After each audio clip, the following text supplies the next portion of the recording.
Hands on heads, eyes on me. 1, 2, 3. Welcome to a new week of learning videos, Lions and Cubs. I hope you guys all had a fantastic long weekend.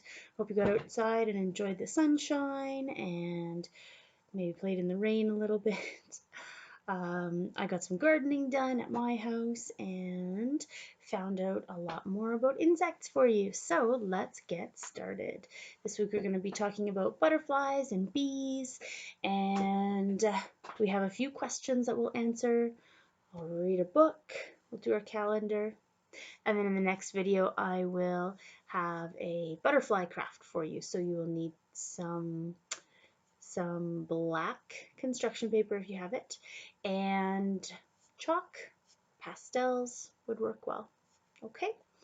Alright, let's get started. Does anybody know what day it is today? So, I'll give you a hint. Yesterday was Monday.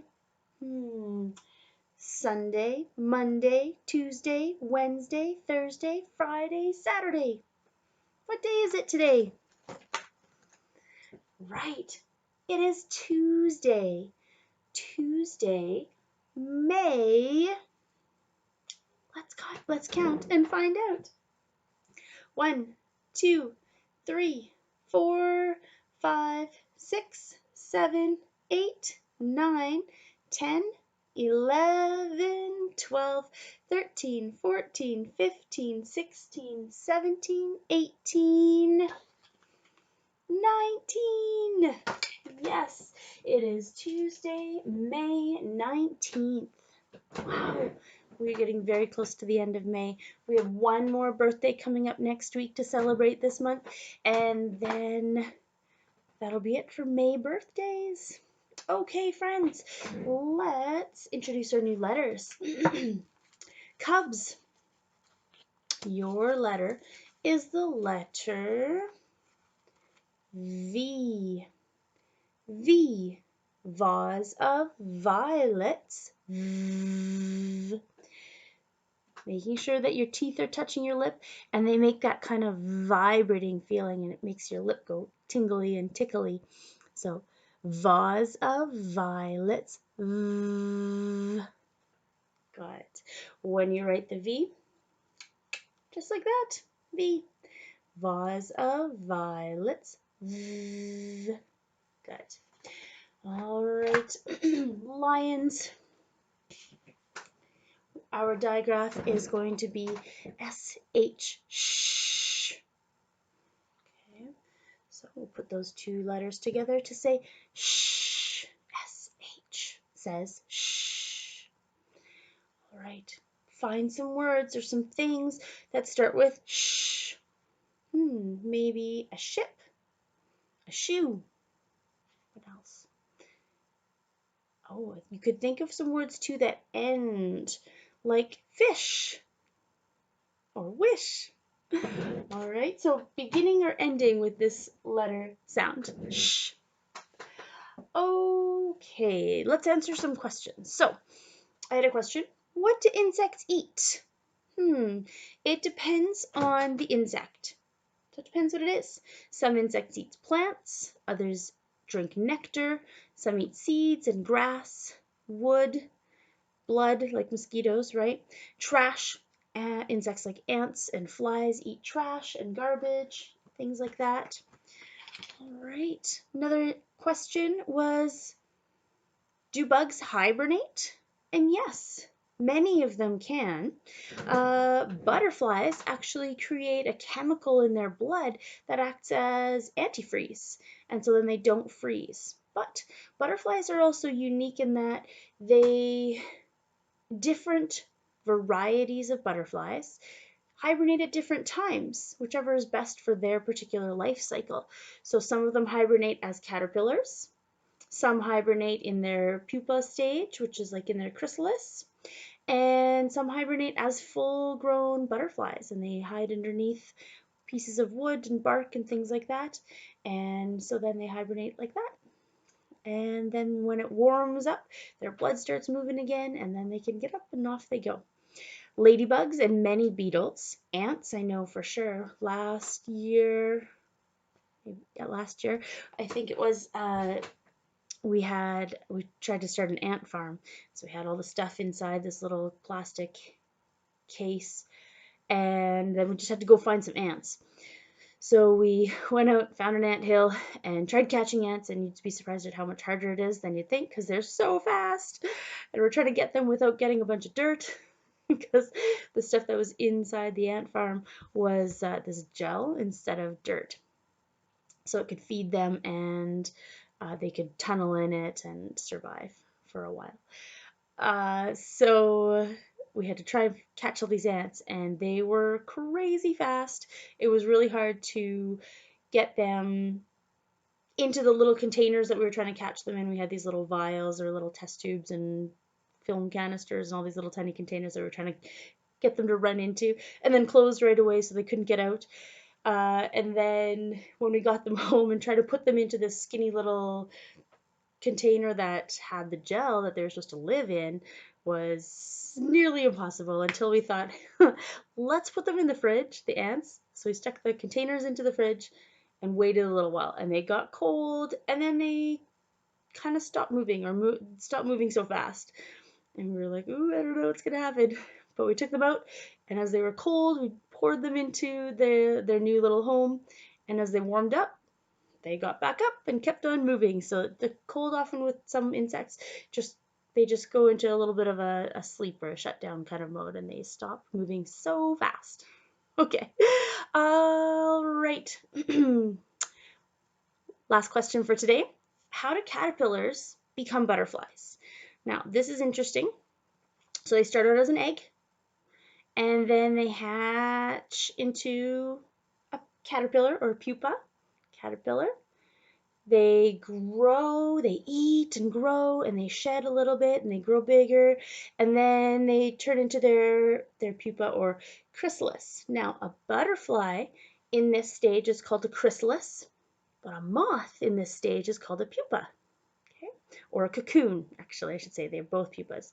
So a butterfly is a chrysalis, and a moth is a cocoon, and they're a little bit different.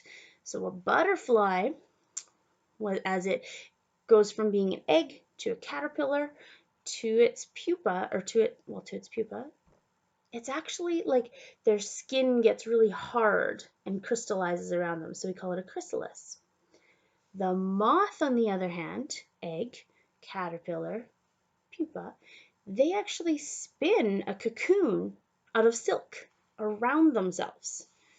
And so then their cocoon is actually silk. And then, so egg, caterpillar, chrysalis for butterfly, cocoon for moth, and then they become a butterfly. They come out and they have become a butterfly. Inside that pupa, the chrysalis or the cocoon, depending on whether it's a moth or a butterfly, their caterpillar body completely changes. So it breaks all down and then reforms and becomes that butterfly. Okay. I will try to find some more detailed information for you and post it. There's some good websites out there, especially for Alberta bugs, because those are the ones that we would most likely be in contact with. So I'll try and post that into Blooms for you. Okay, hopefully that was informative. I'd like to share a few things with you. I'll show you the plants. So these are just about ready, I think, for me to actually put maybe into some dirt. Look at the roots that little guy is growing, and he's starting to show the leaf is popping out of there. This one, he's just about popped right out of that seed case. Okay, and then his roots are actually getting quite extensive down here. They're kind of hard to see, but his roots are getting all down there. They're actually all the way over onto the other side.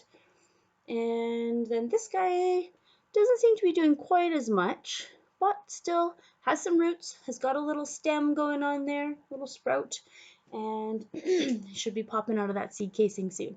So I will be taking those guys out and planting them beside my house to see what happens, and I'll try to remember to take some pictures for you as they grow. My little spider plant is getting quite long roots, and he's got 2 roots now, as you can see.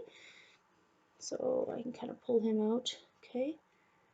So you can see, I don't want to drip everywhere. So you can see he now has 2 long little roots there, but I'm going to wait till he roots a little bit more than that to try and put him into some dirt, okay? He's doing great.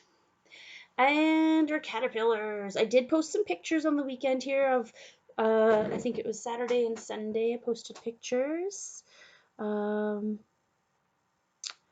And they are growing like little weeds. They're getting so big. So I don't know if you can see those little black dots. Some of those are just waste. Oh, he's moving. Look at that. Few of them are. Okay, so some of those are actually where they've molted, and so they shed their skin and they get bigger. And then they are going to eat and eat and eat and eat, shed their skin and get even bigger. So these guys are almost to the point where I am going to be putting them into the terrarium. And once I put them in the terrarium, it's going to be a little bit harder for me to show you, so I'll have to be showing you through pictures on blooms or maybe little videos, okay? So stay tuned for that. And there we are. They're getting big, big, big, and they are just munching away and eating in there. And there's quite a lot of silk. I know it's hard for you to see, but they've been spinning a lot of silk in there and kind of just hanging out. I can't put them in direct sunlight because it'll make it like a greenhouse in there. It'll get too hot and moist and it would make them sick. But as long as I keep them in bright light but not close to a window, then they seem to be quite happy. Right, I'm going to read you a story and then I'm going to sign off and come back into the craft video, okay? So let's go with, I'm going to read 2 books between our calendar book and our craft book, and they'll both be about butterflies today. So, The Very Hungry Caterpillar. Eric Carle, and published by Philomel Books. In the light of the moon, a little egg lay on a leaf.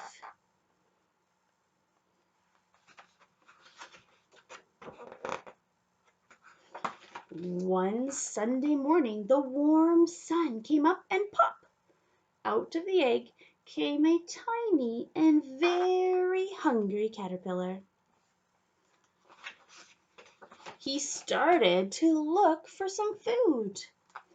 On Monday, he ate through 1 apple, but he was still hungry. On Tuesday, he ate through 2 pears, but he was still hungry. On Wednesday, he ate through 3 plums, but he was still hungry. On Thursday, he ate through 4 strawberries, but he was still hungry. On Friday, he ate through 5 oranges, but he was still hungry. On Saturday, he ate through 1 piece of chocolate cake, 1 ice cream cone, 1 pickle, 1 slice of Swiss cheese, 1 slice of salami, 1 lollipop, 1 piece of cherry pie, 1 sausage, 1 cupcake, and 1 slice of watermelon. That night, he had a stomachache. Ugh. The next day was Sunday again. The caterpillar ate through 1 nice green leaf, and after that, he felt much better. Now, he wasn't hungry anymore, and he wasn't a little caterpillar anymore. He was a big, fat caterpillar. So he built a small house called a cocoon, or a chrysalis, around himself. He stayed inside for more than 2 weeks. Then he nibbled a hole in the cocoon, pushed his way out, and he was a beautiful butterfly. The end. Okay. All right, cubs, letter V. vase of violets, v, and lions, sh, sh, says sh. See you soon. Goodbye.